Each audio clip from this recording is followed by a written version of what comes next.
சுவாமி நாமத்தில் அன்பின் நல்வாழ்த்துக்களை அன்போடு கூட சபையின் சார்பாக தெரிவித்துக் கொள்கிறேன். இந்த நல்ல நாளிலும் ஆண்டோடைய பிள்ளைகளாக நாம் ஒன்று கூடி கர்த்தர் தாமே வருவதற்கு கிருபை கொடுத்தார். வந்த பிள்ளைகளுக்காக தொடர்ந்து நன்றி செலுத்துவோம். தொடர்ந்து வாங்க, நீங்கள் மாத்திரம் கிடையாது, மற்றவங்களை அழைத்து வாங்க.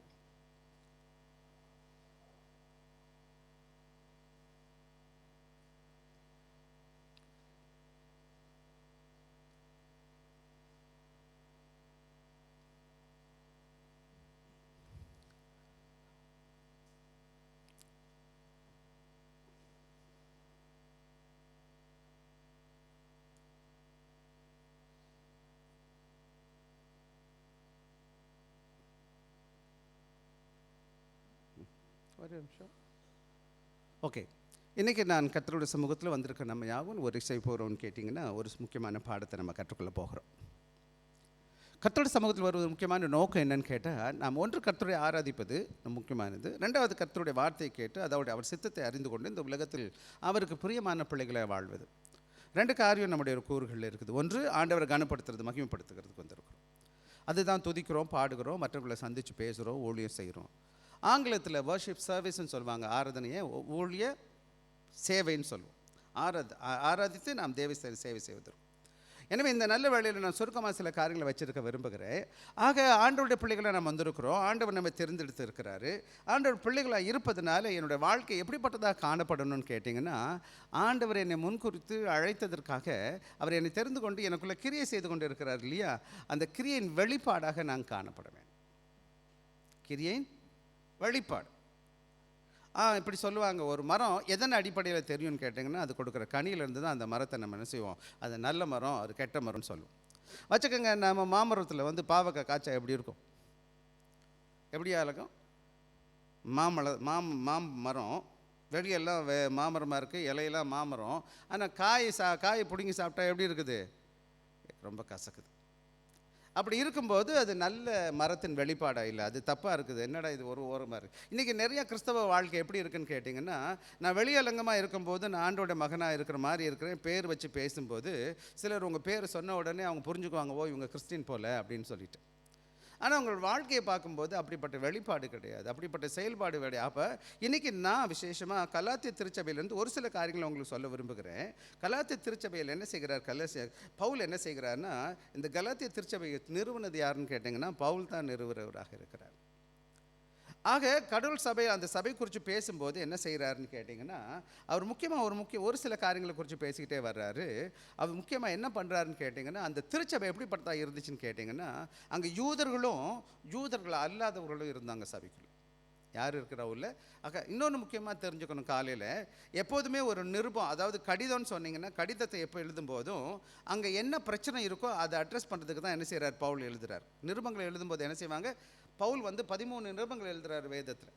அது எல்லாமே வேதமாக நமக்கு கொடுக்கப்பட்டிருக்கு. ஒரு லெட்டர்னு சொல்லும் போது, இப்போ ஒரு பிரச்சனை எழுதும்போது அந்த லெட்டரில் எதை அட்ரஸ் பண்ணுவாங்கன்னு கேட்டிங்கன்னா, அந்த இடத்துல என்ன பிரச்சனை இருந்துச்சோ அதுக்கு தான் அவங்க என்ன செய்வாங்க, பதில் கொடுப்பாங்க. இப்போ கலாத்தியர் திருச்சபைக்கு இந்த பர்டிகுலர் இந்த காரியங்கள் எழுதுறாருன்னா என்ன பிரச்சனைன்னு கேட்டிங்கன்னா, அங்கே இருந்த பிரச்சனை என்ன, முக்கியமான பிரச்சனைன்னு கேட்டிங்கன்னா, ஒரு சில பிரச்சனைகள் அவர் என்ன செய்கிறாரு, அவருக்கு காதுக்கு வருது. இந்த திருச்சபை அவர் துவங்குறதுமே அவர் தான் நிறுவனவர். என்ன செய்கிறார், ரெண்டாவது மிஷனரி அல்லது முதல் மிஷனரி, ரெண்டாவது மிஷனரி ஜோனி, அவரும் பவுல் பர்னபாஸ் போகிறாங்க. அப்போவே என்ன செய்கிறாங்க, இந்த கலாத்திய திருச்சபையை துவங்குறாங்க. இதில் மேப்லாம் இருக்குது, நான் மேப்லாம் போட்டு நேரத்தை வீணாக்க விரும்பலை எங்கே இருக்குதுன்னு சொல்கிறதுக்கு. ஆனால் ஒன்று மட்டும் செய்யுங்க, என்ன பண்ணுறாங்கன்னு கேட்டிங்கன்னா, அங்கே யூத மக்கள் உட்காந்துருக்குறாங்க. யூதர்கள் கொஞ்சம் பூர்வீக கிறிஸ்தவங்க இல்லையா, கிறிஸ்தவங்க கிடையாது. அவங்களுக்கு வேதம் தெரியும், வேதம்னா பாரம்பரிய காரியங்கள் எல்லாம் தெரியும், மோசையோட நியாயப்பிரமாணம் தெரியும். இங்கே யார் புதுசாக வந்திருக்கா, கிரேக்கர்கள் வந்திருக்கிறாங்க. கிரேக்கர்களுக்கு அவ்வளோ காரியங்கள் எல்லாம் தெரிய வாய்ப்பு கிடையாது. அப்படி இருக்கும்போது விசேஷமாக நீங்கள் நல்லா தொடங்கும் போதே சொல்லுவார், பவுல் தொடங்கும் போது வேறொரு சுவிசேஷத்தை கொண்டு வந்துட்டீங்கன்னு சொல்லி கலாத்திய திருச்சபையை திட்டுவார்.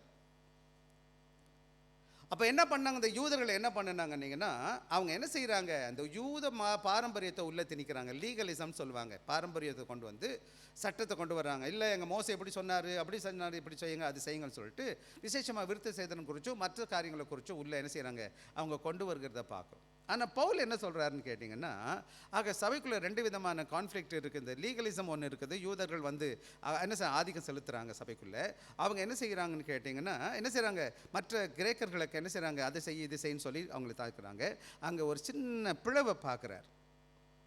அதை குறித்து அவர் பின்னாடி நாட்கள் தொடர்ந்து அதை பற்றி தான் எழுதிட்டு இருக்காரு. விசேஷம் இங்கே என்ன பண்ணுறாருன்னு கேட்டிங்கன்னா, இந்த விதாகம விசேஷமாக இந்த 4வது 5வது அதிகாரத்துக்கு அப்புறம் பின்னாடி பார்த்தீங்கன்னா, அவர் என்ன செய்கிறார், சில பிப்ளிக்கல் டாக்டரின், அதாவது கொள்கை அடிப்படை காரியங்களை பேசிட்டு வந்துட்டு, ஒரு ஆண்டவருடைய பிள்ளையாக இருக்கிறவன் எப்படி வாழணும் அப்படின்னு சொல்லிட்டு ஆவிக்குரிய மாற்றத்தை குறித்து பேசுகிறார். ஸ்பிரிச்சுவல் டிரான்ஸ்ஃபர்மேஷனை பற்றி பேசுகிறார். பைபிளில் எடுத்துக்கோங்க, கலாத்தியர் 5வது அதிகாரத்தை நம்ம எடுத்துக்க போகிறோம். 14வது வசனத்துலேருந்து எனக்காக சுருக்கமாக வாசிங்க. நான் அங்கங்கே சொல்கிற வசனத்தை மட்டும் வாசித்தா போதும்.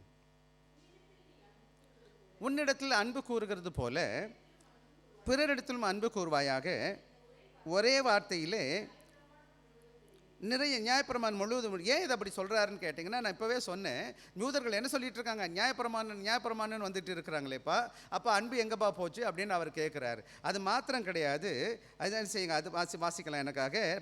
15 கூட வாசிங்க.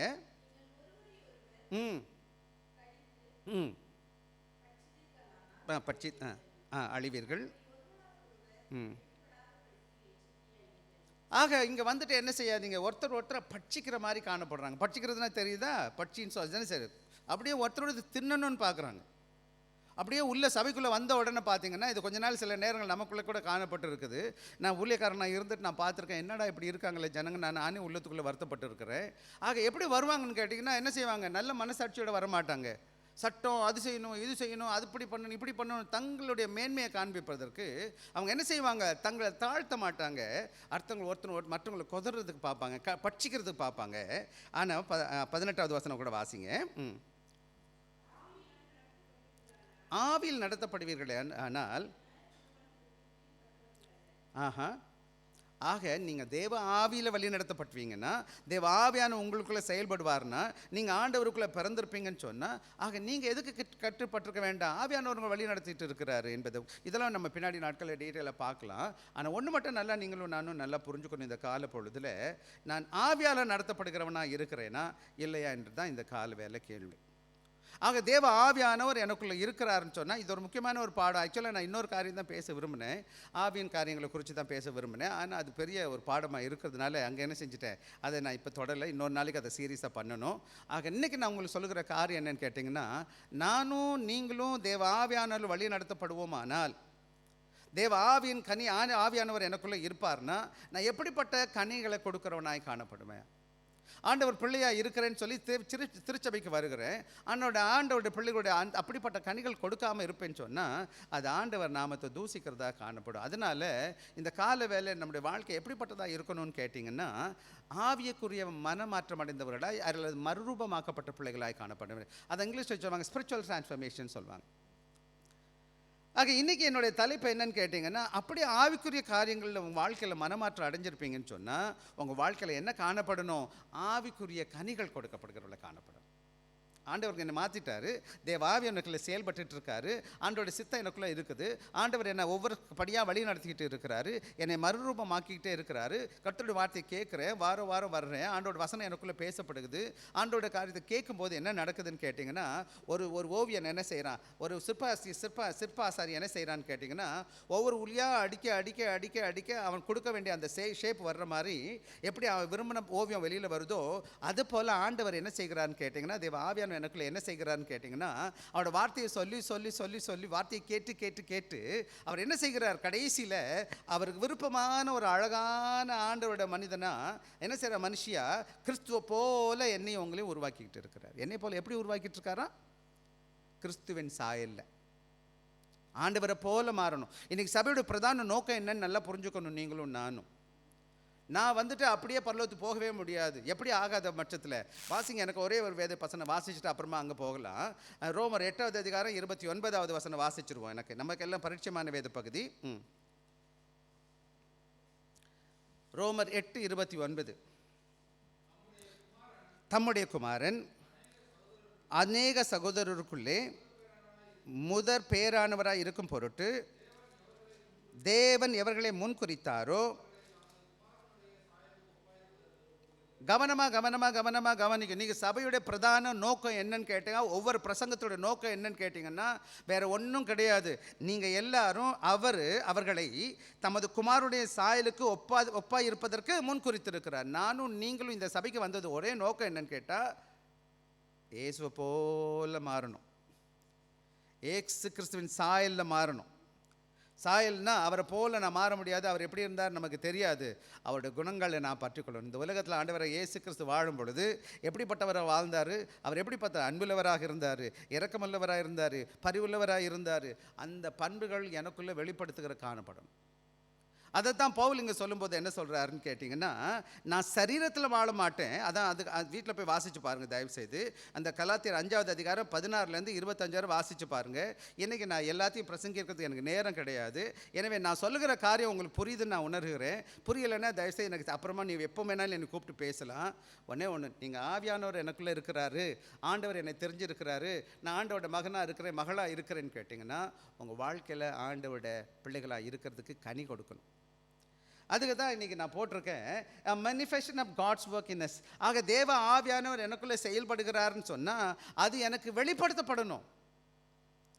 ஆக வெளிப்படுத்தலைன்னு சொன்னால் என்ன பிரயோஜனம்? நான் என்ன செய்கிறேன்? வர்றேன் போகிறேன், ஒரு சேஞ்சஸும் இல்லை லைஃப்பில், ஒரு தேவ அன்பு வெளிப்பாடும் கிடையாது. என்ன ஆச்சு? ரொம்ப வருஷத்துக்கு முன்னாடி ஒரு சகோதரர் எனக்கு தெரியும். அவர் பேர் முத்துன்னு பேர்.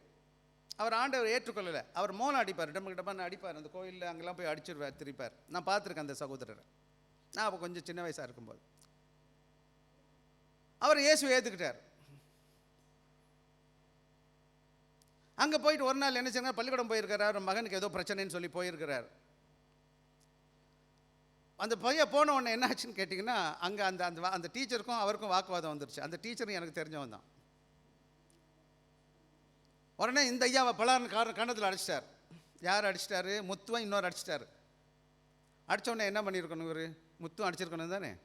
அவர் சர்ச்சுக்கு வந்தார். ஐயா, இந்த பைபிளை கையில் தூக்கிட்டேன் ஐயா. அவர் சொல்கிறது இதே தான் சொன்னார். நான் கையில் இந்த பைபிளை எடுத்துட்டேன் ஐயா, இல்லைன்னா அந்த ஆள் ஒத்தையரட்டையாக பார்த்துருப்பேன். என்ன சொல்லிடுறாரு பாருங்கப்பா, அதுக்கு முன்னாடி இந்து கோயிலுக்கு மோளம் அடித்தார் ஐயா அந்த ஆள். இப்போ வந்து சொல்கிறாரு சர்ச்சில், இந்த ஆள் என்னை கையில் கன்னத்தில் அடிச்சிட்டான், நான் விட்டுருப்பேன்னு பாருங்க. மாறிட்டாரு. வாழ்க்கை மாறிடுச்சு. அந்த இடத்துல கண்ட்ரோல் பண்ணது யாரு? அந்த மாம்சம் இல்லை, ஆவியானவர் உள்ளே இருக்கிறாரு. அந்த ஆவியானவரோட வழி நடத்துதல் இருக்கு அவருக்கு. ஆக தேவன் சொன்னோடனே எனக்கு அவருக்கு தெரியுது எங்கே நான் யாராக இருக்கிறேன்னு சொல்லிட்டு. அங்கே போய் சண்டை போடலாம். நம்ம எல்லாரும் வாயத்தோறும் வேகமாக பேசுவோம், எல்லாரையும் தப்பாக பேசியிருக்கோம், எத்தனை வாட்டி பேசியிருக்கிறோம். ஆக இன்றைக்கி அருமையான பிள்ளைகளுக்கு சொல்லுகிற காரியம் என்னன்னு கேட்டிங்கன்னா, நான் கவனமாக கவனிக்க வேண்டிய இடத்துல இருக்கிறோம். ஆக ஆண்டவர் எங்கே இருக்கிறார் என் வாழ்க்கையில் என்பதை சற்று யோசிச்சு பாருங்கள். ஆவிக்குரிய குணாதிசயங்களை பற்றி பேசிகிட்டு இருக்கா. விசேஷமாக 22, 29 வந்துடுவோம். இப்போவே 9 காலாக போச்சு. என்ன வாசிங்கப்பா, கலாத்தியர் 5, 22, 23 வாசிங்க எனக்காக. ஆவியின் கனியோ, நிறுத்தி வாசிக்கணும். அன்பு. வாசிங்கம்மா, ஒருத்த வாசிப்போம். அன்பு. வாசிக்கலாமா? இப்போ எல்லாரும் சேர்ந்து கூட வாசிப்போம். அன்பு, சந்தோஷம், சமாதானம், நீடிய பொறுமை, தயவு, நற்குணம், விசுவாசம், சாந்தம், இச்சையடக்கம், விரோதமான இது எல்லாரும் மனப்பாடம் பண்ணிடணும். இந்த 2 வசனமும் மனப்பாடமாக இருக்கணும். தயவு செய்து இந்த 9 குணாதிசயங்களை மறந்துடக்கூடாது. சரி, இதை 3ஆக பிரிக்கலாம். எப்படி பிரிக்கலாம்? இந்த முதல் 3 இருக்குது பார்த்தீங்களா, அன்பு, சந்தோஷம், சமாதானம். இந்த 3மே என்னன்னு கேட்டிங்கன்னா உள்ளான பண்புகள். என்ன பண்புகள்? இன்டர்னல் கேரக்டர்ஸ்ன்னு சொல்லுவாங்க. இது எல்லாம் வெளியரங்கமாக தெரியாது. தேவ ஆவியான எனக்குள்ள கிரியை செய்கிறாரு பார்த்தீங்களா. நான் அன்புள்ளவனாக மாறிட்டேன். எப்படி தெரியும்? ரொம்ப அன்புள்ளவன் மாறிட்டேன். எப்படி தெரியும்? உள்ளே இருக்குது. ரொம்ப சமாதானமாக இருக்கிறேன், அல்ல ரொம்ப சந்தோஷமாக இருக்கிறேன். எப்படி தெரியும்? நான் என் செய்கையில் வெளிப்படுத்தலாம். இதெல்லாம் இன்டர்னலாக நடக்குது, உள்ளுக்குள்ளே நடக்குது. ஆண்டவரோட ஆவியானவர் எனக்குள்ளே கிரியை செய்கிறார் பார்த்தீங்களா. அந்த கிரியை செய்ய என்ன செய்கிறேன்னு கேட்டால், ஆண்டவர் உள்ளுக்குள்ளே மாற்றிக்கிட்டே இருக்கிறார், என்னை டிரான்ஸ்ஃபார்ம் பண்ணிக்கிட்டே இருக்கார். எனக்கு என்ன செய்கிறார்? ஆண்டவர் எனக்குள்ளே கிரியை செய்கிறார் என்பதன் அடையாளம் தான் இந்த 3. அடுத்த 3 வாசிங்க என்னம்மான்னு சொல்லுது. அடுத்த 3 என்னம்மா சொல்லுது? நீடிய பொறுமை, தயவு, நற்குணம். இது என்னன்னு கேட்டிங்கன்னா, மற்றவங்களுக்கும் எனக்கும் உள்ளது. இன்டர்பர்சனல்னு சொல்லுவாங்க. நான் அன்புள்ளவனாக இருக்கிறேன், சமாதானம் உள்ளவனாக இருக்கிறேன், சந்தோஷம் உள்ளவனாக இருக்கிறேன், மற்றவங்களை கொதறி தின்னிடுறேன். எப்படி இருக்கும்? இந்த கடிச்சு பச்சித்து தின்றீங்கன்னு சொல்கிறாருல. நான் ரொம்ப அன்புள்ளவன், ஆனால் ஒருத்தரும் விட்டு வைக்க மாட்டேன். ரொம்ப சமாதானமாக இருக்கிறேன், எல்லாரும் சமாதானத்துக்கு எடுத்துருவேன். எப்படி? ரொம்ப நல்லவன் தானே நான். ஆக என்னுடைய வாழ்க்கையில் தேவன் மாற்றத்தை ஏற்படுத்துவார்னு சொன்னால், என்னுடைய வாழ்க்கையில் என்னுடைய மாற்றம் மற்றவருக்கு ஆசீர்வாதமாக இருக்கணுமா இல்லையா? அப்போ சபையில் நம்ம எல்லாம் சொசைட்டியாக தான் இருக்கிறோம், குடும்பத்தில் கணவன் மனைவி பிள்ளைகளோடு இருக்கிறோம், சபைக்கு இருக்கிறோம், சபையில் நிறைய பேர் உட்காந்துருக்கிறோம், வெளியில் போகிறோம், நிறைய பேரை சந்திக்கிறோம். எல்லா இடத்துலையும் என்னை ஆண்டவர் ஒரு சபையை சாட்சியாக வச்சிருக்கிறாரு. நான் சாட்சியுள்ள மகனாக இருப்பதுனால என்னோடய வாழ்க்கை எப்படிப்பட்டதாக இருக்கணும்? அங்கே போய் சண்டை போடுறவன் எப்போ பார்த்தாலும் வேறு சண்டை போடுவார், எப்போ பார்த்தாலும் இப்படி இருக்கிறாரு, என்ன அவர் இப்படி இருக்காரு அப்படின்னு சொன்னால் எவ்வளோ அழகாக இருக்கும்ல, ரொம்ப நல்லா இருக்கும் தானே. அடுத்து மூணாவது முக்கியமான காரியம் என்னன்னு கேட்டிங்கன்னா, மூணாவது முக்கியமான காரியம் அடுத்த 3 காரியங்களை வாசிப்போம். எனக்கு விசுவாசம், சாந்தம், பிச்சை அடக்கம். இந்த 3 காரியங்களும் உங்களுடைய வாழ்க்கையில் நீங்கள் எப்படி சுய கட்டுப்பாட்டை கடைபிடிக்கிறீங்க, ரெண்டாவது எப்படி மற்றவங்களோட நடந்துக்கிறீங்க, உங்கள் வாழ்க்கையில் எப்படிப்பட்ட சாட்சி உள்ளவர்களாக வாழ்ந்துட்டுருக்கீங்க, உங்களுக்கு மற்றவங்களோடு கூட பண்பு மட்டும் கிடையாது, பழகிறது மட்டும் கிடையாது, என்னுடைய வாழ்க்கை பிறருக்கு ஆசீர்வாதமானதா சாட்சி உள்ளதாக இருக்கா, என் வேலை ஸ்தலத்தில், என் வீட்டில், என்னை சபையில் எப்படிப்பட்ட கிறிஸ்தவ ஜீவிச்சிட்டு இருக்கேன். ஐயா, இந்த சபையில் நான் 19 வருஷத்துக்கு மேலே ஆண்டவரோட ஊழியத்தை வச்சிருக்கிறாரு. நான் 19 வருஷமாக விசுவாச பிள்ளைகளை பார்த்துட்டு உட்காந்துருக்கிறேன். என்னையும் நான் சோதிச்சு பார்த்துட்டு உட்காந்துருக்கிறேன். ஆண்டவர் எப்படிப்பட்ட மாற்றத்தை என் வாழ்க்கையில் கொடுத்துருக்கிறாருன்னு சொல்லிட்டு. ஆக இந்த கால வேலையில் நான் சொல்லுகிற காரியம் என்னன்னு கேட்டிங்கன்னா, அன்பான பிள்ளைகளுக்கு, ஆக சற்று நானும் நீங்களும் ஆராய்ந்து பார்க்கணும். என்னோடய வாழ்க்கையில் உண்மையாக பணம் பொருள் எல்லாம் வரும் போகும். நேற்று சகோதரி சிஸ்டர் விஜயாட்ட பேசிகிட்டு இருந்தேன். பொன் பொருள்லாம் வரும் ஐயா, போயிடும் அப்படி தான் அவங்க சொன்னாங்க. உண்மை தானே? பணம் சம்பாதிக்கலாம், பொருள் சம்பாதிக்கலாம், பட்டங்களை வாங்கலாம், இதெல்லாம் கொஞ்ச நாளைக்கு இருக்கும். போன பிறகு நம்ம மறந்துடுவோம் உலகம். ஆனால் போன பிறகு இந்த குப்பையெல்லாம் பயன்படுத்தாது. ஆனால் ஒன்று மட்டும் சொல்லுங்கள், உங்களை குறித்து யோசிப்பாங்க. இந்த சகோதரி இங்கே இருந்தார், இந்த சகோதரி இருந்தாங்க, இன்றைக்கி இந்த சபையில் நிறைய பேர் இருந்தவங்க இன்றைக்கி இல்லை. அவங்கள பற்றி நான் யோசிக்கும் போது எப்படிப்பட்ட சந்தோஷத்தை எனக்கு வருது. நான் எப்படி யோசித்து பார்க்குறேன், எப்படிப்பட்ட அடிச்சுவடை விட்டுட்டு போயிருக்கிறாங்க. அடிச்சுவடைன்னா புரியுதம்மா? எப்படிப்பட்ட புட்பிரிண்டை விட்டு போயிருக்கிறாங்க. நான் திரும்பி பார்க்குறேன், இவங்க நடந்து இந்த வழியில் போயிருக்கிறாங்கன்னு சொல்லி போகும்போது, நான் திரும்பி பார்க்கும்போது எப்படிப்பட்டவங்களாக கடந்து போயிருக்கிறாங்க இவங்க வாழ்க்கை எனக்கு தெரியுது. இந்த சகோதரி இப்படி இருந்தார், இந்த சகோதரி இப்படி இருந்தாங்க. ஒரு சிலர் போன பிறகு ஏன் அப்படி போயிட்டாங்க. இன்றைக்கும் ஒரு சிலர் நான் மறக்க முடியல, பேர் சொல்ல விரும்பலை. ஆனால் ஒரு சிலரை நினைக்க விரும்பலை. விடு, நல்லா இருந்துட்டு போகிறாங்க அப்படி நான் நினச்சிட்டு உட்காந்துருக்கிறேன். அதே மாதிரி தான் நீங்கள் என்னை நினைப்பீங்க, அதே மாதிரி தான் மற்றவங்களை நினைப்பாங்க. ஆக இந்த 3 காரியங்களை குறித்து தான் இன்றைக்கி பேசியிருக்கேன். இந்த 3 குறித்தும் நான் பேச முடியாது, எனக்கு நேரம் இல்லை. ஆக்சுவலாக நான் என்ன நினச்சேன், இந்த 3 பாட்டாக பேசலான்னு நினச்சேன். இப்போ அப்படி இல்லை, நான் மனம் மாறிட்டேன். ஏன்னா 9 நேரம் ஆகுது. ஆனால் ஒன்று குறித்து தான் இன்றைக்கி நான் உங்களோடு கூட பேச போகிறேன். அதுக்கு தான் நேரம் எனக்கு இருக்குன்னு நினைக்கிறேன். முதலாவது நம்ம என்ன பார்க்க போகிறோம்னு கேட்டிங்கன்னா, இந்த 3 காரியங்களில் ஒரே ஒரு காரியத்தை குறித்து நான் உங்களோடு கூட சுருக்கமாக நான் பேச விரும்புகிறேன். முதலாவது எடுத்துக்கங்க, எனக்காக முதல் பகுதி அன்பை மட்டும் எடுத்துக்குவோம். முதல் பகுதி வசனம் என்ன சொல்லுதுன்னு கேட்டிங்கன்னா, இந்த வேத வசனம் என்ன சொல்லுதுன்னு கேட்டிங்கன்னா, வாசிக்க அன்பு, ஆவியின் கனி. இங்கே முக்கியமாக இன்னொரு காரியம் நான் சொல்லணும். ஆவியின் கனிகள் சொல்லப்பட்டிருக்கா, ஆவியின் கனியோன்னு சொல்லியிருக்காப்பா. என்னம்மா சத்தமாக பேசுவோம். ஆவின் கனினா எத்தனை கனிகள் அம்மா இருக்குது? கனினா 1 9 என்னம்மா? கனி. இங்கே கனின்னு ஒரு பர்சனா ஒருத்தரை பற்றி பேசியிருக்கா, 9 பற்றி பேசியிருக்கா. அப்புறம் என்ன 9? இங்கே தான் கதை. இந்த 1 இருந்தால் தான் அடுத்த 8 ஃபாலோ பண்ணும். என்னங்க, புரியுதுங்களா? ஒரே ஒரு அன்பு தான். அந்த அன்புக்கு 9 மடங்கு இருக்குது, 9 சுவை இருக்குது, 9 குணாதிசயங்கள் இருக்குது. இந்த அன்பு, இந்த உண்மையான கடவுளோட அன்பு இருந்தால் மட்டும்தான் மற்றது அதை தொடர்ந்து வரும். இந்த 1 இல்லைன்னு வச்சுக்கோங்க, மற்ற 8 இருக்காது. இது ஒரு கனி தான். இந்த 1 ஒழுங்காக இருந்துருச்சுன்னு சொன்னால் மற்றதுக்கு நான் மற்ற எதுக்கும் தேடவே வேண்டியதில்லை, இதுலேயே அதெல்லாம் சேர்ந்துடும். அதனால தான் பவுல் அழகாக சொல்கிறாரு, ஆவியின் கனியும். அவர் தப்பாலாம் எழுதலைங்க. நம்மளாக இருந்தோம்னா ஆவியின் கனிகள்னு ஒவ்வொன்றா தனித்தனியாக போட்டு வச்சுருந்துருப்போம். அவர் சொல்கிறார், இல்லைப்பா, ஆவியின் கனி, the fruit of the spirit, அழகாக ஆங்கிலத்தில் போட்டிருக்காங்க. சரி, இந்த அன்பை பற்றி நம்ம இன்றைக்கி லைட்டாக கற்றுக்குவோம். முடிஞ்ச மட்டும் டைம் கிடைக்கும்போது நான் மற்ற காரியங்கள் பேசுகிறேன். என்னன்னு கேட்டிங்கன்னா, பாருங்கள், இந்த வசனத்தை வாசிப்போம். எனக்காக வாசிச்சிட்டோம், வாசிங்க. அடுத்த முக்கியமான காரியங்கள் பார்த்தீங்கன்னா, இன்டர்னல் குவாலிட்டிஸில் 3 முக்கியமானது மையமாக நமக்குள்ளே காணப்படுகிற காரியம்.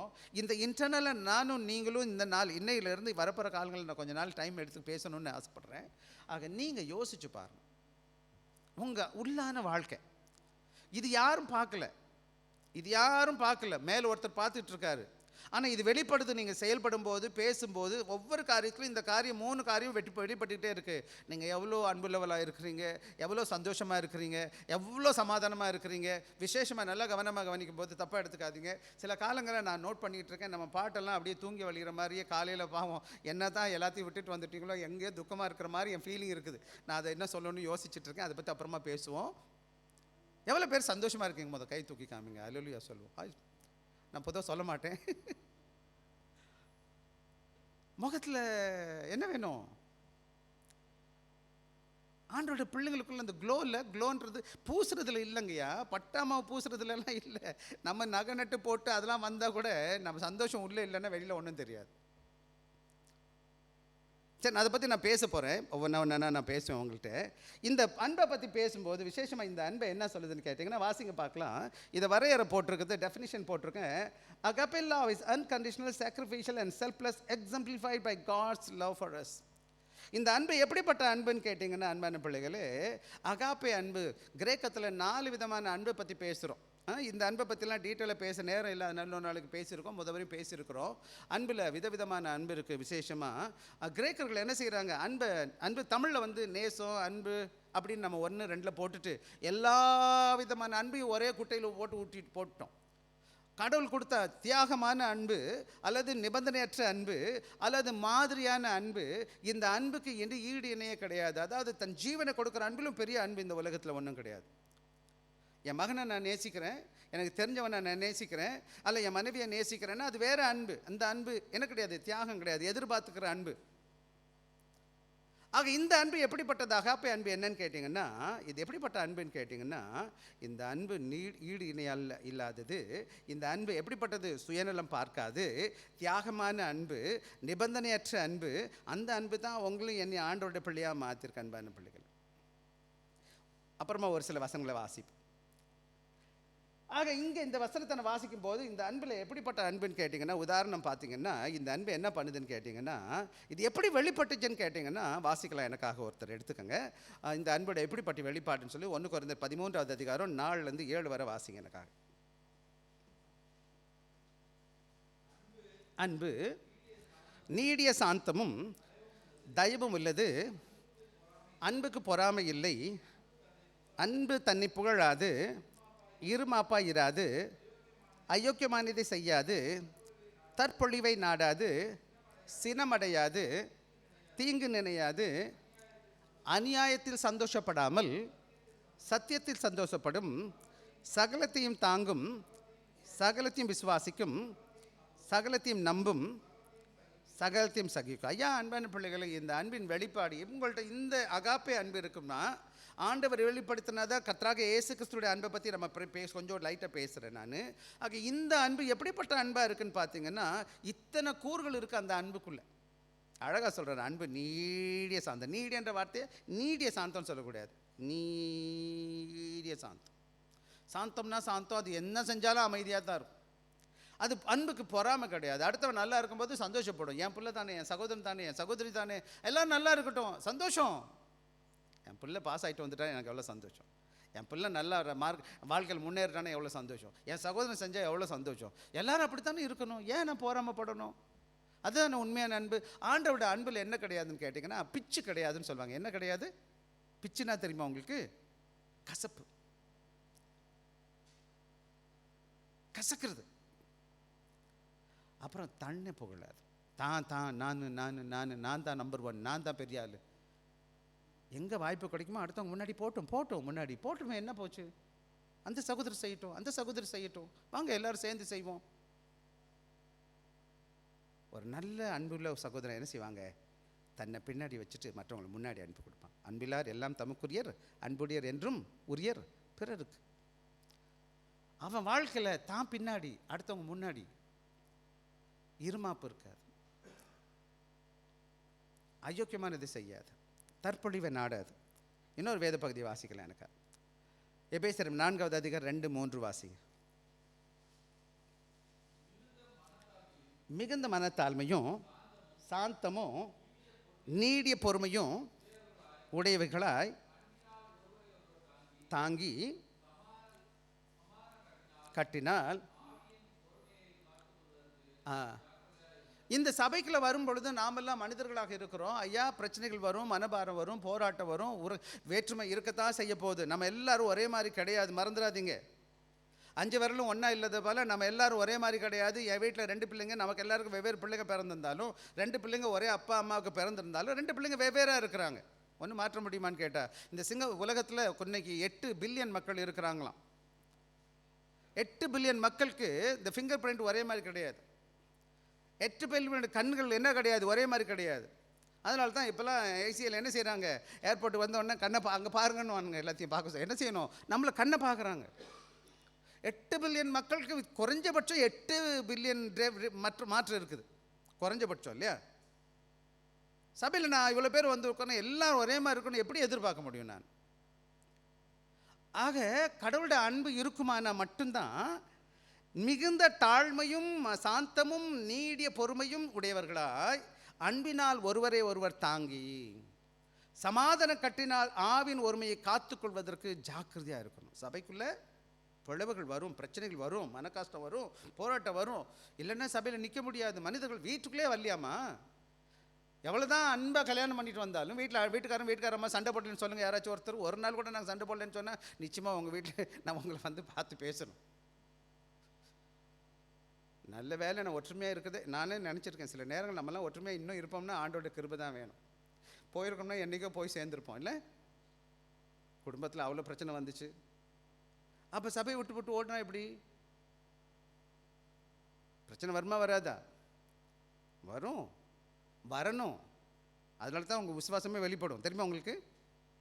பிரச்சனை வந்து நீங்கள் சமாளித்து அதில் வெளி வருவீங்கன்னு வச்சுக்கோங்க. அப்போ தான் உண்மையான விசுவாச வெளிப்பாடாக இருக்கும். அதை விட்டுட்டு வேறு எதுவும் பண்ணிங்கன்னா அது உங்கள் விசுவாசத்தின் வெளிப்பாடு கூட தான். அதுவும் வேறு மாதிரி தெரியுது. ஆண்டவர் ஆவியானவர் உள்ளே இருந்து செயல்படுகிறாரா இல்லை உங்கள் மாம்சத்தில் இருக்கிறீங்களான்றது உங்கள் செயல்பாட்டிலே தெரிஞ்சிடும். அதை நான் சொல்ல தேவையே கிடையாது. மேலே ஒருத்தர் பார்த்துட்டு இருக்காரு, அவருக்கு நல்லா தெரியும், எனக்கு தெரியுதோ இல்லையோ. ஆக இன்றைக்கி நான் சொல்லுகிற காரியம் என்னன்னு கேட்டிங்கன்னா, அன்பான சகோதர சகோதரிகளுக்கு இந்த அன்பு எப்படிப்பட்டதுன்னு கேட்டிங்கன்னா, கீழே பாருங்கள், நான் போட்டிருக்கேன், foundation of all other fruits. இதில் ரொம்ப முக்கியமாக என்னன்னு கேட்டிங்கன்னா, இந்த அன்பு ஒன்று இல்லைன்னா மற்ற கிறிஸ்தவமே இல்லை, கிறிஸ்தவ ஆராதனையும் வேஸ்ட்டு. இங்கே செய்கிறது எல்லாமே ஒன்றும் கிடையாது. இன்றைக்கி சபையில் வந்து நான் கொண்டு வந்தது என்னன்னு கேட்டிங்கன்னா, நான் ரோமர் 8:29 வாசிக்க சொன்னேன். அந்த 29 தம்முடைய குமாரனுக்கு சாயலாக ஒப்பாக இருப்பதற்கு நான் இயேசு கிறிஸ்து வெளிப்படுத்தின மிக முக்கியமான குணம் என்னன்னு கேளுங்க. என்னம்மா? ஏசாமி செய்த முக்கியமான அன்பின் அவர் செய்த குணதிசையில் எதை வெளிப்படுத்தினார்? அன்புயா. அவர் அன்பு இல்லைன்னா நமக்கு வந்திருக்க மாட்டார். அன்பு இல்லைன்னா கிறிஸ்தவமே கிடையாது. கிறிஸ்தவ அன்பே அன்பின் உருவம் தான் தேவ சபை. இயேசு கிறிஸ்துவ உருவமே என்னது? அன்பின் சொரூபம். அவர் செயல்பாட்டில் ஒன்னொன்னும் தேவ அன்பு. சிலுவையில் அறைய இருக்கிறாரு. அங்கே சொல்கிறார், பிதாவே இவர்களை மன்னியும், இவர்கள் செய்கிறது என்னதென்று அறியாது இருக்கிறார்கள். எப்படி சொல்ல முடியும் ஒருத்தர்? அதுவும் அந்த நிலையில் அன்பு செலுத்தலைன்னா ஒன்றும் இல்லை. ஆக இங்கே நம்ம என்ன பார்க்குறோன்னு கேட்டிங்கன்னா, அன்பான சகோதர சகோதரிகளுக்கு சொல்கிற காரியம் என்னன்னு கேட்டிங்கன்னா, வாசிங்க, எனக்காக இந்த வேத பகுதியை வாசிங்க. யோவான் 13வது அதிகாரம் 35வது வசனம். யோவான் 13:35. 13 யோவான் 13:35 வாசிங்கம்மா. நீங்கள் ஒருவரில் ஒருவர் அன்புள்ளவர்களாக இருந்தால் அதனால் நீங்கள் என்னுடைய சீஷர்கள் என்று என்னுடைய அன்பின் வெளிப்பாடாக இருப்பீங்கன்னு சொன்னால், நீங்கள் ஒருத்தருக்கு ஒருத்தர் அன்புள்ளவர்களாக காணப்படுவீங்கன்னா மட்டும்தான் நீங்கள் மற்றவங்க நினைப்பாங்க நீங்கள் என்னுடைய சீஷர்கள்னு சொல்லிட்டு. மற்றவங்க என்னை பார்த்து என்னை கிறிஸ்தவன் சொல்கிறது எப்போ சொல்லுவான்னு கேட்டிங்கன்னா, நம்ம எல்லாம் ஒற்றுமையாக இருக்கும்போது. ஒரு நான் என்ன செஞ்சேன்னா, பெங்களூர் வெளியில் போனேன். அங்கே ஒரு சர்ச்சை லாக் பண்ணி சீல் வச்சுட்டாங்க. என்ன வச்சுட்டானுங்க? யார் இந்த வேலை பண்ணது? யார் பண்ணியிருப்பாங்க நீங்கள் நினைக்கிறீங்க? அதெல்லாம் அங்கே இஸ்லாமியர்கள் நிறைய பேர் இருக்காங்க. ஆனால் இந்த வேலை செஞ்சது யார் தெரியுமா உங்களுக்கு? சர்ச்சில் உள்ள ஒரு சகோதரர். யார் செஞ்சது? சர்ச்சில் உள்ள சகோதரர் கேஸ் கொடுத்துட்டார். அவ்வளோ அழகாக இருக்குல்ல? மற்றவன் என்ன நினைப்பான் நம்மளை பார்த்து? அங்கே கடவுளை அறியாதவங்களே என்ன நினைப்பாங்க? இங்கே சொல்லுது, நீங்கள் ஒருவர்கள் அன்புள்ளவர்களாக இருந்தால் அதனால் நீங்கள் என்ற சீஷல் என்று எல்லாரும் அறிந்து கொள்வார்கள். அன்பு இல்லாதவர்களாக இருந்தீங்கன்னா அப்பவும் தெரிஞ்சுக்குவாங்க எப்படி நீங்கள் ஆண்டவருடைய சீஷனாக இல்லைன்னு சொல்லிட்டு. 1 யோவான் 4வது அதிகாரம் 7, 8 வசனம் வாசிங்க. 1 யோவான் 4, 7, 8. பிரியமானவர்களே, ஒருவரில் ஒருவர் இருக்க கடவோம், ஏனெனில் அன்பு தேவனால் உண்டாயிருக்கிறது. அன்புள்ள எவனும் தேவனால் பிறந்து அவரை அறிந்திருக்க. 8வது வசனம், அன்பில்லாதவன் தேவனை அறியான். அன்பான பிள்ளைகளுக்கு நல்லா புரிஞ்சுக்கணும், அன்புள்ள நாம் அன்பாக இருக்கும்படி கடவுள் தெரிஞ்சிருக்கிறார். அன்பு என்ற குணாதிசயம் என்ன செய்யாது, வேணுமா வேணாமா இது கிடையாது, இது ஆப்ஷனல் கிடையாது. இந்த அன்பு இல்லைன்னா கிறிஸ்தவமே இல்லை, கிறிஸ்தவத்தில் நீங்கள் இல்லை. நீங்கள் சரீரத்தில் ரட்சிக்கப்படுறதுக்கு முன்னாடி நீங்கள் எப்படி இருந்தீங்கன்னு எனக்கு தெரியாது, சபைக்கு வருவதுக்கு முன்னாடி எப்படி இருந்தீங்கன்னு எனக்கு தெரியாது. ஆனால் ஆண்டவர் உங்களை சபைக்கு கொண்டு வந்தாருன்னு சொன்னால் ஆண்டவர் எப்படி இருக்க சொல்கிறாருன்னு கேட்டிங்கன்னா, எல்லோரும் ஒருத்தருக்கு ஒருத்தர் அன்பாக இருக்க கடவோம், ஏனெனில் அன்பு தேவனால் உண்டாக இருக்கிறது. அன்புள்ளவர் எவனும் தேவனால் பிறந்து அவரை அறிந்திருக்கிறான். யார் யார் தேவ ஆவியானவருக்குள்ளே பிறந்திருக்கிறானோ அந்த தேவன் அன்புள்ளவராக இருக்க அறிந்ததுனால அவன் அன்பாகவே இருக்கிறான். அதனால வசனம் சொல்லுது, தேவன் அன்பாக இருக்கிறார். அன்பில்லாதவன் தேவனை அறியான். எவனுக்கு உண்மையான தேவ அன்பு இல்லையோ அவன் ஆண்டவர் அறியல, கிறிஸ்துவ அறியல, கிறிஸ்துவின் சிலுவையில் மரித்ததை இயேசுவை பற்றி தெரியல. கிறிஸ்துவை பற்றி தெரியாததுனால தான் அவன் அப்படியே முரட்டாட்டமாக இருக்கிறான். சபைக்குள்ள வந்து உட்காந்துருக்கான், எனக்கு வந்தான்னு எனக்கு தெரியல. அவன் வாழ்க்கையை பார்த்தீங்கன்னா கொஞ்சம் கூட ஈவு இறக்கம் சோடு எதுவும் இல்லை. பவுல் என்ன சொல்கிறாரு, அன்பா இருங்கப்பா. வேதம் முழுவதும் பேசப்பட்டிருக்கு இந்த வார்த்தை. இன்னொரு முக்கியமான காரியம், அன்பு கடவுள் இல்லை. என்ன புரிஞ்சுக்கணும், யார் கடவுள் இல்லை? அன்பு தேவன் இல்லை. சில பேர் லவ் இஸ் காட் போட்டிருப்பாங்க, பார்த்துருக்கீங்களா? தப்பு. எப்படி போடணும்? God is love. எப்படி போடணும்? கடவுள் அன்புள்ளவராக இருக்கிற. அன்பு கடவுளாக மாறாது. நீங்கள் எழுதி வச்சுக்கோங்க, அன்பு அன்பு அன்புன்னு கும்பிடு போட்டுவீங்கன்னா என்ன பிரயோஜனம்? அந்த ஆண்டவர் உள்ளே வந்தால் தான் அன்பு வெளிப்படும். ஆண்டவர் அன்பின் சொருபியாக இருக்கிறார், அன்புள்ள ஆண்டவராக இருக்கிறார். அன்பான ஆண்டவர் எனக்குள்ள கிரியை செய்யாத பட்சத்தில் தேவ அன்பு வெளிப்படாது. அன்பு கடவுளாக மாறவே மாறாது. விதவிதமான அன்பு இந்த உலகத்தில் காணப்படுது. ஆக இன்றைக்கி பாட்டை பாடியிருக்கிறேன், அந்த அன்பு மாறிடும், இந்த அன்பு மாறிடும், எந்த அன்பு மாறிடும், பாட்டெலாம் வச்சுருக்கிறாங்க. ஒருத்தர் பாடுறாரு, அரபிக்கடல் வத்தினாலும் அன்பு கடல் மாறாத ஐயா, பசிபிக்கடல் வத்தினாலும் பாசக்கடல் மாறாத. ஒரு பாட்டு பாடுறார், பார்த்துருக்கீங்களா, கேட்டிருக்கீங்களா இந்த பாட்டு? அரபிக்கடல் வற்றினாலும் அவர் அன்பு கடல் மற்றாதையா, பசிபிக்கடல் வற்றினாலும் பாசக்கடல் வற்றாதையா, பாசம் உள்ள நெஞ்சுக்குள்ள அப்படின்னு ஒரு பாட்டு வருது, அது போட்டு பாடுங்க. ஆக இன்றைக்கி நான் சொல்ல வருகிற காரியம், உலகம் வற்றி போகும், உலகம் காணா போயிடும், ஆண்டோட அன்பு மாறாது.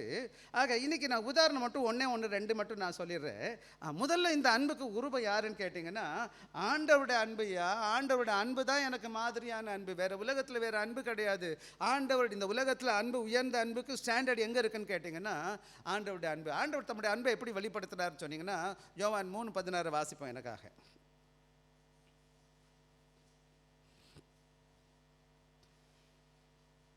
யோவான் 3:16 வாசி. தேவன் தம்முடைய ஒரே பேரான குமாரனை விசுவாசிக்கிறவன் எவனோ அவன் கெட்டு போகாமல் நித்திய ஜீவனை அடையும்படி அவரை தந்தருளி உலகத்தில் அன்பு கூர்ந்தார். எப்படி அன்பு கூர்ந்தார்னு கேட்டிங்கன்னா, அவருடைய அன்பை எப்படி வெளிப்படுத்தினார்னு சொன்னீங்கன்னா, அவர் உங்களையும் என்னையும் நேசித்ததன் வெளிப்பாடு எப்படின்னு கேட்டிங்கன்னா, அவருடைய ஒரே பேரான ஆண்டவராக இயேசு கிறிஸ்து இந்த பூமியில் அனுப்பி அவர் எனக்காக உங்களுக்காக மரிக்க வச்சிருக்கிறார். அவர் ரத்தத்தால் நம்ம எல்லாம் வாங்கப்பட்டு இருக்கிறோம். தான் சுய பிள்ளையை, தான் ஒரே மகனை, அதாவது நீங்கள் நல்லா புரிஞ்சுக்கணும், ஆபிரகாமுக்கு 75 வயசு, 90 வயசு, 100 வயசில் ஈசாக்கை கொடுக்குறாரு. ஈசாக்கை கொண்டு போய் என்ன செய்கிறாருன்னு கேட்டிங்கன்னா, பள்ளி கொடுக்க சொல்லிட்டாரு. அவர் கொண்டு போகிறாரு. அதான் ஒரு ஊழியக்காரன் நமக்கு இப்போ ஆபிரகாம் குருவிலான்னு சொல்லி இப்போ ரீசெண்டாக நான் ஒரு பைபிள் செமினார் போயிட்டு இருந்தேன். அதனால சொல்கிறேன், to you think Abraham managed to go and give his son as a sacrifice? Oh, he's a head of good faith? No, he's like you and me. He's a normal man. He was suffering. அவன் என்ன செய்கிறாரான்? Really அவர் என்ன செய்கிறார்? ஆங்கிலத்தில் சொல்லிட்டனோ, தமிழில் சொல்லிடுறேன். ஆபிரகாமுக்கு 100 வயசில் ஒரு மகன் பிறந்திருக்கான். பள்ளிக்கூடன்னு சொல்லிட்டார் ஆண்டவர் விசுவாசிக்கிறான். ஆனால் அவன் சாதாரண மனுஷன். 100 வயசில் ஒரு கடவுள் பிள்ளையை கொடுத்தோன்னா அவன் கொண்டு போய் எவ்வளோ பதறி போயிருப்பான் பார்த்துங்க. அவன் உள்ளத்தில் என்னென்ன ஓடி இருக்கும், எப்படிமா ஓடி இருக்கும். ஒரு மகனா ஒரு சகப்பனா இன்றைக்கி நம்ம இருக்கிறோம், அப்பா அம்மாவாக இருக்கிறோம். ஒரு சிலர் நினச்சி பாருங்கள், நம்ம பிள்ளைக்கு ஒரு சின்ன அடிபட்டால் தாங்க முடியுமா நம்மளால்? வச்சுக்கோங்க, யாரையும் ஒருத்தர் என் பிள்ளையை திட்டாங்கன்னு வச்சுக்கோங்களேன், என்கிட்ட வந்து சொல்கிறான், அப்பா அவன் திட்டார், நான் என்ன பண்ணுவேன்னு நினைக்கிறீங்க? நல்லவேளை நான் ட்ரை பண்ணுவேன் பேசக்கூடாதுன்னு, என்ன செய்கிறதுன்னு தெரியாது. பட் ஆனால் நமக்கு பதறிடும் உடம்பு, மனசு துடிக்கும்ல. ஆனால் ஆபிரகாம் கொண்டு போகிறாரு, 3 நாள் கொண்டு போகிறார் மகனை, கை கட்டுறாரு, என்ன செய்கிறாரு, கட்டெல்லாம் அடுக்கிறாரு பள்ளிக்கு கொடுக்கறதுக்கு, பள்ளியில் தூக்கி மேலே வைக்கிறாரு. இதெல்லாம் எப்படி உள்ள என்ன பண்ணியிருக்கோம்? அந்த மனம் பதறி போயிருக்கும், என்ன பண்ணுறதுன்னு தெரிஞ்சிருக்காது. அவன் 3 நாள் மண்டையை போட்டு உடச்சிருப்பான், என்னென்ன பண்ணியிருப்பான். ஆண்டவர் நிப்பாட்டிடுவாரா, இப்போ நிப்பாட்டிடுவாரா, அப்போ நிப்பாட்டிடுவாரா, சொல்லிடட்டும் வேணாம் ஆண்டவர் நீ போய்டுன்னு சொல்லுவாரா. ஆனால் அவன் என்ன செய்கிறான், கடைசி வர ஆண்டவர் நிற்கிறார், பார்த்துட்டே இருக்கிறார். ஆனால் இந்த அங்கேயாச்சும் ஏசாமி அங்கே தேவன் என்ன செஞ்சார், ஈசாக்கை காப்பாற்றிட்டார். ஈசாக்கு சாகலை. புள்ளியாண்டன் மேல் கை போடாத. இங்கே என்ன செய்யலை, உங்களுக்காக எனக்காக தான் மகனை கொடுத்தாரியா, தியாகமா? இதுக்கு மேலே ஒரு அன்பு இருக்கு அந்த உலகத்தில்? இதுக்கு மேலே அன்பு டெஃபினிஷன் கொடுக்கணுமா? இந்த அன்பு என்னது, ஈடு இணையில்லாத அன்பு. யாருக்கு? தகுதி உள்ளவங்களுக்குன்னா பரவாயில்ல, நானும் நீங்களும் எந்த தகுதியும் கிடையாது. Don't have any good quality. ஏன்னா உண்மையாக சொல்ல போனீங்கன்னா எந்த விதமான நன்மையான ஈவுகள் நம்மகிட்ட இல்லாத பொழுது கூட அவர் தமக்காக பாவியான, அதான் வசனம் சொல்லுது ரோமரில். நம் பாவிகளாக இருக்கும்போது கிறிஸ்து இயேசு நமக்காக பலியாக இருக்கிறார். ஆக ஒரே ஒரு காரியத்தை சொல்லிட்டு நான் போய்ட்டு, அதே மாதிரி ஆண்டவரை இயேசு என்ன செய்தார்னு பாருங்களேன். ஆக the demonstrates depth of God's love and willingness to sacrifice all as salvation as a son for our salvation. ஆண்டவர் என்ன செய்தார், தன் குமாரனை அனுப்பி என்னுடைய வாழ்க்கையில் நானும் நீங்களும் ரட்சிக்கப்படுவதற்காக அந்த அன்பை வெளிப்படுத்தினார். ஒரே ஒரு வேத பகுதி வாசிக்கலாம், ரொம்ப பெரிய பகுதி, இந்த வேத பகுதி வாசிக்க நேரம் இல்லை. 13வது அதிகாரம், யோவான் 13வது அதிகாரம் வாசிப்பீங்கன்னு சொன்னால் 1 to 17 வரை வாசிப்பீங்கன்னா ஆண்டவராக இயேசு கிறிஸ்துவின் ஊழியத்தை நீங்கள் பார்ப்பீங்கன்னு சொன்னால் இந்த வேத பகுதி உங்களுக்கு நல்லா தெரிஞ்ச வேத பகுதி. அப்புறமா வீட்டில் போய் வாசிச்சு பாருங்க. ஏசம் என்ன செய்யறாருன்னு கேட்டீங்கன்னா, என்ன செய்யறாரு, சீஷர்களை உட்கார வச்சுட்டு கால்களை கழுவி விடுறார். அந்த பகுதி அதான் பற்றி பேசிட்டு. அவருடைய ஊழியத்தின் வெளிப்பாடு, அவர் செய்த ஒவ்வொரு காரியமும் மக்களை பார்க்கும்போது மன உருகுனார்னு வேதம் சொல்லுது. ஆக தேவ அன்பு, அதாவது என்ன செய்கிறான்னு கேட்டிங்கன்னா, அவர் கால்களை கழுவி தன்னை தாழ்த்தினது மாத்திரம் கிடையாது, தேவ அன்பின் வெளிப்பாடாக என்ன செய்கிறாரு, அவர்கள் ஒருவர் நேசிப்பதற்கு அவர் கற்றுக் கொடுக்குறார். அந்த வேத பகுதி வாசிச்சிங்கன்னா நீங்கள் ஒருத்தருக்கு ஒருத்தர் என்ன செய்யணும், நேசிக்கணும். அதை தான் நம்ம வாசித்தோம் முதல்ல. ஆக இன்றைக்கி நானும் நீங்கள் சொல்லுகிற முக்கியமான காரியம் என்னன்னு கேட்டிங்கன்னா, அன்பான சகோதரனுக்கும் சகோதரிக்கும் ஒரு சில காரியங்களை வேகமாக நான் சொல்ல விரும்புகிறேன். ஆக இந்த வேத பகுதியில் நான் கற்றுக்கொள்கிற பாடம் என்னன்னு கேட்டிங்கன்னா, முதல்ல நான் நல்லா புரிஞ்சுக்கணும், ஆண்டவருடைய அன்பை நான் என்ன செய்யணும், உணர்ந்திருக்கணும். Reflect God's love. ஆண்டவரோட அன்பை, இந்த வசனம் இவ்வளோ நேரம் கொஞ்சம் நேரம் கேட்டேன், இதை நான் ஆண்டவர் பெற்ற அன்பை மற்றவங்களுக்கு முன்னாடி மற்றவங்க பார்க்குற அளவுக்கு இந்த அன்பை நான் வெளிப்படுத்துகிறவனாக காணப்படும். என்னோடய உள்ளத்தில் வெளிப்படுத்தணும், மற்றவங்க பார்க்கறதுக்கு நான் இது உதவி செய்யணும். ரெண்டாவது முக்கியமான காரியம் என்னன்னு கேட்டிங்கன்னா, அதை நான் என்ன செய்யணும், எல்லா முறையிலும் ஆண்டவரோட அன்பை வெளிப்படுத்துகிற காணப்படணும். தியாகத்தோடு கூட, வெறும் வார்த்தையில் இல்லைன்னா அன்பு செலுத்துகிறேன்னு சொல்லக்கூடாது. இந்த அன்பு வந்து அப்ஸ்ட்ராக்ட்னு சொல்லுவாங்க. இந்த love is the word of abstract. அப்ஸ்ட்ராக்ட்னா என்னது, எப்படின்னு சொல்ல முடியாது, அன்பு சொல்ல முடியாது. அன்பாக இருக்குன்னா ஒன்றுமே கிடையாது. அந்த அன்பில் அன்பை செய்து காமிக்கணும். நான் அன்பு செலுத்துறேன்னு சொல்லிட்டு வீட்டில் வர்றான், புள்ள பசிக்குதுன்னு சொல்கிறான், ஒன்றும் இல்லை படுறான் அப்படின்னு சொன்னால் அன்பு இல்லாது. ராத்திரி 12 மணிக்கு நான் தூங்கிட்டு இருக்கிறேன், என் பிள்ளை கத்துறான், வீச்சுன்னு கத்துறான், இல்லை மக கத்துறான், என்ன செய்கிறேன், நான் எந்திரிக்க மாட்டேன், நீ தூங்கு, நீ கஷ்டப்படுன்னு சொன்னால் அது அன்பு கிடையாது. அந்த நேரம் என் அன்பால் என்ன செய்கிறேன், நான் டயர்டாக தான் இருக்கிறேன், என்னால் முடியல தான் இல்லை, என் கையில் காசு கிடையாது, ஆனால் என் மகனாக இருக்கிறான், என் மகளாக இருக்கிறான், அவன் அன்பு செலுத்துகிறேன். ராத்திரி டைம் பார்க்க மாட்டேன், நேரம் பார்க்க மாட்டேன், சாப்பாடு பார்க்க மாட்டேன், தூக்கத்தை பார்க்க மாட்டேன், பணத்தை பார்க்க மாட்டேன், ஓடுவேன். நான் தூக்கிட்டு என் பிள்ளையை தூக்கிட்டு ராத்திரி 12 மணியாக இருந்தாலும் 1 மணியாக இருந்தாலும் 3 மணியாக இருந்தாலும். அது என்ன அன்பு? அன்பு என்பது வெறும் வார்த்தையில் ஓட்டக்கூடாது. அன்பு செலுத்துறேன்னு கிடையாது. அன்பை உங்கள் வாழ்க்கையில் செய்து காமிச்சா தான் அன்பு என்பான பிள்ளைகளே. 3வது முக்கியமான காரியம் என்னன்னு கேட்டிங்கன்னா, உண்மையாகவே என்ன செய்யணும், இந்த அன்பு தான் என்னன்னு கேட்டிங்கன்னா, கிறிஸ்தவத்தில் விசேஷமாக என்னைய உங்களை நீங்கள் கிறிஸ்தவ மகன் மற்றவர்களுக்கு வெளிப்படுத்துது. உங்கள் அன்பின் வெளிப்பாடு அல்ல அன்பால் நீங்கள் செயல்படுகிற விதம். நிச்சயம் எனக்கு கோவம் வரும். நானும் மற்றவங்களை போல திட்டணும்னு ஆசை தான் இருக்குது. மற்றவங்கள அடிக்கணும், என்னால் கண்ட்ரோல் பண்ண முடியல. ஆனால் ஆண்டவருடைய அன்பு எனக்குள்ளே இருக்குதே. உங்களுக்கு தெரியுமா, ஏசாமி சிலுவையில் நினச்சிருந்தா அங்கே இருக்கிற ஒருத்தம் கூட அங்கே உயிரோடு இருந்திருக்க முடியாது. ஒரே ஒரு நொடியில் என்ன செஞ்சுருக்கலாம், பூமி பிளந்து எல்லாம் மூழ்கி அப்படிலாம் காணா போயிடுப்பானுங்க. ஆண்டவரை ஏசி போயிட்டே இருந்திருப்பார். அவெல்லாம் செத்து தொலைகிறான், எனக்கு என்ன போச்சு அப்படின்னு போயிருந்தாருன்னா. இன்னொரு வசனம் சொல்லுது, அவர் கூப்பிட்டு இருந்தால் 72,000 தூதர்கள் வருவானா. எத்தனை பேர் வருவாங்களாம்? 72,000. அங்கே அப்போ 72,000 பேர் நின்றுக்க மாட்டாங்க. அங்கே அப்படியே 72,000 பேர் 72 தூதர் வந்தால் என்ன ஆயிருக்கும்? ஒருத்தம் கூட நின்றுக்க மாட்டாங்க இல்லையா? எனக்கு பலன் இருக்கு, என்னால் முடியும்.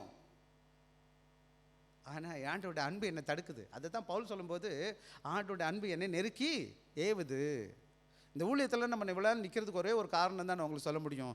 பணம், பதவி, பட்டம், பொருள் கடல் கொடுத்தா கொடுக்குறாரு, இல்லை ஆண்டோட அன்பு தான். அன்பான பிள்ளைகளே, நான் என்ன செய்யணும்னு கேட்டிங்கன்னா, ஒரு சில காரியம் என்ன செய்யுங்க, முடிஞ்ச மட்டும் முயற்சி செய்யுங்க. ப்ராக்டிஸ் செல்ஃப்லெஸ்னஸ்ன்னு சொல்லுவாங்க. நான் சுயநலவாதியாக இல்லாமல் இருக்கிறதுக்கு முயற்சி செய்யுங்க. நேரம் இல்லை, நமக்கு முடிப்போம். ஆனால் சில வேலைக்கு நம்ம சுயநலவாதியாக இருக்கும்போது தான் இவ்வளோ பிரச்சனை. சபையில் வர்ற பிரச்சனைகள்லாம் ஒரே அடிப்படையை நான் பார்த்துட்டேன். நான் வருவாங்க, அவங்க ஒன்றுமே பண்ண முடியாது. இந்த நான் இருக்கிறவங்க அவங்க எது சொன்னாலும் என்னை தான் சொல்கிறேன். அவங்க சுயமாக என்னை தங்களே பார்ப்பாங்க எல்லாத்துலேயும். நம்ம அது இல்லாமல் இருந்தால் கூட, இது பிசாசுடைய முக்கியம். அது அதர் சைடு. பிசாசுடைய ஒரு முக்கியமான பண்பு என்னென்னா, ஆண்டவராக இயேசு கிறிஸ்துவும் பிசாசுக்கு முக்கியமான வேறுபாடு என்ன தெரியுமா உங்களுக்கு? பிசாசு என்ன சொல்லும்? நான். பிசாசு விழுந்தது காரணம் தெரியுமா உங்களுக்கு? என்ன சொன்னா? நான். ஆண்டவர் என்ன செஞ்சார்? தம்மை தாழ்த்தினார். மரணபந்தியும் தாழ்த்தினார். இந்த தாழ்மைக்கும் நானுக்கும் என்ன செய்து பார்த்துக்கேன், ப்ரைடுன்னு சொல்லுவாங்க. அப்புறம் forgive freely. எல்லாரையும் மன்னிச்சிருங்க தயவு செய்து. யார் மேலேயும் எந்த பாரம் வைக்க. இன்றைக்கி நமக்கு விரோதமாக யார் செஞ்சுட்டு போனாலும் பரவாயில்ல, ஆண்டோட அன்பு எனக்கு இருக்கிறதுனால யார் மேலேயும் எனக்கு கசப்ப வேண்டாம், மன்னிச்சுட்டு போயிடுவோம். மூணாவது முக்கியமான காரியம் நான் சொல்லிட்டு போயிடுறேன். இன்னும் ரெண்டாவது காரியம், ஸோ கம்பேஷன் அண்ட் எம்பத்தி. எல்லார் மேலேயும் அன்புள்ளவளாக காணப்படுங்க. அன்பு, இரக்கம், பரிவு. உங்களுக்கு நான் சொல்கிறேன், உண்மையான ஒரு காரியம் சொல்கிறேன். நம்ம இவ்வளோண்டு பேர் ஏன் உட்காந்துருக்கோம் தெரியுமா உங்களுக்கு? ஏன் இவ்வளோ பேர் ஏன் சபையில் மக்கள் வரமாட்டுறாங்க? நம்ம ஆராதனை இங்கேயே முடிஞ்சு போச்சு. இந்த 4 சபத்துக்குள்ளே இந்த பியூஸ் இதுங்க பியூஸ் கிறிஸ்டியானிட்டின்னு சொல்லுவாங்க. என்ன கிறிஸ்டியானிட்டி? இதை பியூஸ் ஃபெய்த்துன்னு சொல்லுவாங்க. என்ன ஃபெய்த் இது? ஆராதனையில் நான் பக்திமான், நல்லமான், எல்லாமான் எங்கே தான், இங்கே மட்டும்தான் தோற்றுறோம் அல்லேலூயா ஆமென். அதுக்கப்புறம் இந்த கதை விட்டு வெளியில் போனோன்னு, இந்த கதை விட்டு வெளியில் போனேன்னு கொஞ்சம் கிறிஸ்டின் கீழே வேறு இருக்குது. இந்த ஃபெலோஷிப் வாலே நான் கிறிஸ்டின் தான். எப்போ நான் அந்த கேட்டை விட்டு வெளியில் போயிட்டேன், நான் so I am not Christian now. நான் வேர்ல்ட்லி கிறிஸ்டின். அது வேணா வச்சுக்கலாம். என்ன யாருக்குன்னு தெரியாது, நான் கிறிஸ்தவன் நான் யாருக்குமே தெரியாது. எனக்கு கூட அன்பும் கிடையாது, ஒரு குப்பையும் கிடையாது, மட்டையும் கிடையாது. இங்கே மட்டும்தான் பாட்டெல்லாம் பாடுறது. நான் நிறைய பேருடைய கிறிஸ்தவம் பியூஸ் கிறிஸ்டியானிட்டி. ஃபெய்த்து எப்படி இல்லை, ப்ராக்டிக்கல் ஃபெய்த்து. இப்போ கிறிஸ்டியானிட்டி மார்க்கெட் கிறிஸ்டியானிட்டி கிடையாது, கம்யூனிட்டி ஃபெய்த்து கிடையாது, பப்ளிக் ஷோ பண்ண மாட்டேன் நான். அந்த நல்ல சமாரியன் ஸ்டோரியில் ஒரு முக்கியமான இது என்னன்னு கேட்டால், he practices faith even somewhere nobody knows him. அந்த சமாரியன் பாருங்கள், சமாரியன் போகிறான், அவன்கிட்ட ஃபெய்த் இருக்கா இல்லையான்னு தெரியல. பட் அவன் செய்கையில் அவன் என்ன செஞ்சிட்டான், அவன் அன்பை வெளிப்படுத்திட்டான். பார்த்தீங்களா? யாருமே பார்க்கல. இன்னும் சொல்ல போனால் யாருமே சன்மானமே யாருக்கும் சன்மானமும் கொடுக்கல, அப்ரிஷியேட் பாராட்டும் பண்ணலை. வேதம் ஒரு சின்ன ரெக்கக்னிஷன் கூட கொடுக்கல. என்ன செய்யணும்னு கேட்டால், எல்லாரையும் நேசிக்க நண்பன். கடைசியில் நான் ஒரே ஒரு காரியம் நான் சொல்லிட்டு போகிறேன். Cultivating internal quality of love requires daily intentional and daily actions. ஒவ்வொரு நாளும் நான் விருப்பப்பட்டு அன்பை வெளிப்படுத்த செய்யணும்னு நினச்சா மட்டும்தான் இந்த காரியம் எனக்கு வரும். ரெண்டாவது, by practicing selfless and reflecting God's love, believers can develop, embody the essential fruit of the Spirit in their life. ஆக இதை நான் தொடர்ந்து நான் செய்ய இதை நான் ப்ராக்டிஸ் பண்ண இந்த அன்பு மற்ற எல்லா விதமான குணாதிசயங்களையும் பண்புகளையும் என்னால் என்ன செய்யும், என் வாழ்க்கையில் உருவாக்க உருவாக்க ஆரம்பிக்கும். கடைசியில் நான் சொல்லிட்டு முடிக்க போகிறேன். This action not only transform individual relationship but will serve as a powerful witness to the world enduring and unconditional. இந்த உலகம் பிரச்சனைகள் மத்தியில் போயிட்டுருக்கு. அன்பில்லாத உலகத்தில் நீங்கள் தொடர்ந்து நல்ல இந்த அன்புள்ளவளாக இருக்கும்போது உங்கள் உறவு அற்புதமாக மாறிடும். எல்லாத்துக்கும் மேலே அந்த உலகத்துக்கு ஒரு பெரிய ஆசீர்வாதமான சாட்சியாக இருப்பீங்க. சபை இன்னைக்கு தூங்கி வழிகிறதுக்கு காரணம், சபை ஒன்றும் இல்லை. ஏன் காலியாக இருக்குன்னு கேட்டால், நான் வெறும் கிறிஸ்தவத்தை எங்கே வச்சுருக்கிறேன்?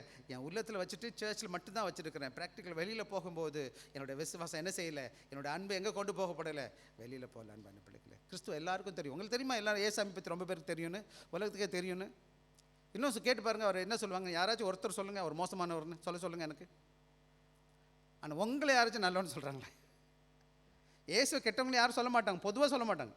அவர் நல்லவர், is a good man, is very good prophet, எல்லா மார்க்கமும் சொல்லுதுப்பா. ஆனால் அதை விசுவாசிக்கிற என்னையும் உங்களையும் பார்த்து, நீங்கள் நல்ல மனுஷன், நீங்கள் நல்ல மனுஷி, நான் உங்கள் முன்னாடி உங்கள் சர்ச்சுக்கு வரணும் சொல்லுவாங்களே யாராச்சும்? இந்த அன்பு உங்களை வெளிப்படுத்தினா, இந்த அன்பு உங்களை ஏவுனா தான், இந்த அன்பு உங்களுக்குள்ளே காணப்பட்டா, இந்த குணாதிசயம் உங்கள் வாழ்க்கையில் வெளிப்பட்டால் மட்டும்தான் ஆண்டவர் உங்களுக்குள்ளே வெளிப்பட்டுக்கிட்டு இருக்காருன்னு அர்த்தம். இது இல்லைன்னா ஆண்டவரோட ஆவியான உங்கள் வாழ்க்கையில் செயல்படலை என்பது அர்த்தம். பண்ண முடிவோம். நம்ம ஜெபிப்போம். இரக்கமுள்ள கர்த்தாவே, இந்த நல்ல நாளுக்காய் நன்றி. உடைய வார்த்தை கேட்பதற்கு கிருபை கொடுத்ததற்காக ஸ்தோத்திரிக்கிறோம்.